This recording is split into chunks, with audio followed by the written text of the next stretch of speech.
నన్ను కుట్రపూర్తికంగానే జైలుకు పంపారు. తగ్గేదే లేదు అంబటి రాంబాబు.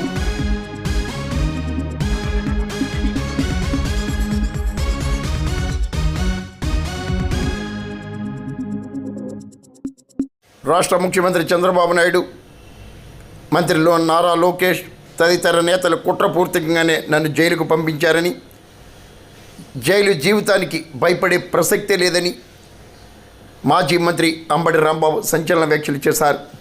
ఫిబ్రవరి 18న రాజమండ్రి సెంట్రల్ జైలు నుండి విడుదలైన సందర్భంగా రాంబాబు విలేకరుల సమావేశంలో మాట్లాడారు. 18 రోజుల పాటు జైలులో ఉంచారని తీవ్రంగా ధ్వజమెత్తారు. తన కుటుంబాన్ని తీవ్ర వేధింపులకు గురి చేసినట్లు తెలిపారు. ప్రశ్న ఈ అంబటి రాంబాబుకు ఉద్భవించదని మనవి చేస్తున్నాం. ఎందుకంటే ఈ చంద్రబాబు నాయుడు గారి ప్రభుత్వం వచ్చినప్పుడే జైల్లో ఉండటానికి సిద్ధపడ్డానని కూడా ఈ సందర్భంగా మనవి చేస్తున్నాం. నన్ను హింసించాలని, నన్ను జైల్లో పెట్టాలని చంద్రబాబు, లోకేష్ ఎప్పటి నుంచో ప్రయత్నం చేస్తున్నారు. ఎక్కడో దొరికాను, లోపల పెట్టారు. చూద్దాం, టైం విల్ కమ్ అగైన్. పరిస్థితులు మళ్ళా మారతాయి. ఈ పాపానికి వారు పరిష్కారం చేయక తప్పదని కూడా ఈ సందర్భంగా నేను మనవి చేస్తున్నాను. రాజమండ్రి సెంట్రల్ ప్రిజన్ నాకు పట్టుదలను పెంచే ఒక శిక్షణా కేంద్రం అని కూడా ఈ సందర్భంగా నేను మనవి చేస్తున్నాను. మరింత పట్టుదలగా, మరింత కసిగా ఎన్ని కేసులు పెట్టినా,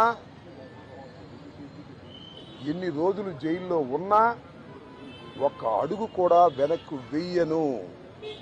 జగన్మోహన్ రెడ్డి గారి నాయకత్వంలో ఈ కూటమి ప్రభుత్వాన్ని ప్రజాస్వామ్యబద్ధంగా కూల్చేంత వరకు ఈ పోరాటం ఆగదు.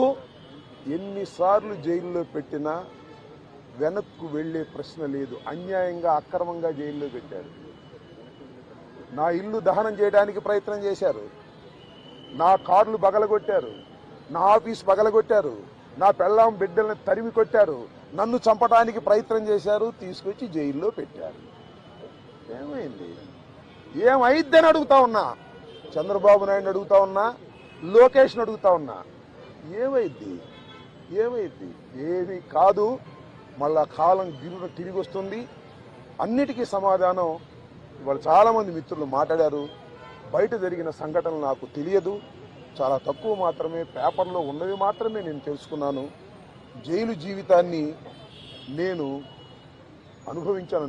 అనుకోకండి, ఎంజాయ్ చేశాను. ఎంత కఠినంగా ఉన్నా ఎంజాయ్ చేశాను.